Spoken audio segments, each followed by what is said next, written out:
De là-haut, difficile d'imaginer à quel point le Brésil se débat dans les affres de la pandémie.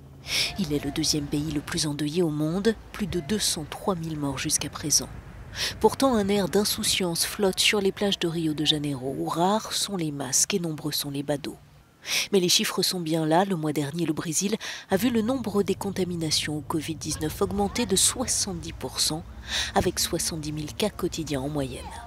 Par endroits, leur nombre est désormais plus élevé que durant le pic de juillet dernier. Et ce, alors même que les chiffres sont probablement très en deçà de la réalité. La fin de l'année est la période durant laquelle les données mettent le plus de temps à être enregistrées dans le système. Pourquoi? Parce qu'il y a moins d'agents qui y travaillent dans les différentes agences de santé, que ce soit au niveau municipal ou au niveau fédéral.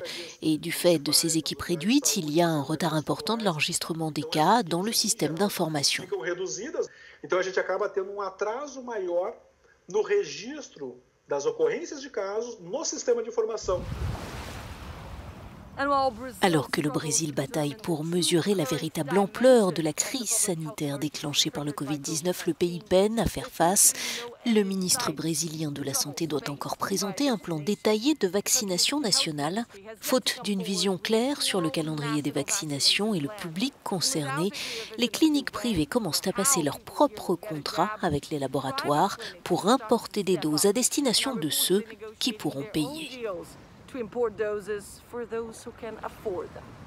Pour le cofondateur de l'Agence brésilienne de santé, les autorités doivent agir au plus vite. Il est inacceptable que ceux qui ont de l'argent se fassent vacciner avant le grand public. Il ne s'agit pas d'interdire la vente du vaccin, mais il s'agit de moraliser l'offre de vaccination dans notre société. Le fait que le secteur privé participe n'est pas mauvais en soi, mais il doit le faire en respectant des règles qui garantissent un accès au vaccin pour l'ensemble de la population. Dentro das regras que garantam acesso à vacina por toda a população. En l'absence d'un programme de vaccination et de restrictions sanitaires pour freiner la propagation du virus, le personnel de santé a encore devant lui des semaines éprouvantes, voire des mois. Près d'un an après le premier cas de coronavirus au Brésil, le gouvernement de Jair Bolsonaro ne semble pas avoir pris la mesure de l'épidémie. Sous couvert de l'anonymat, une infirmière des urgences dénonce une situation de chaos permanent.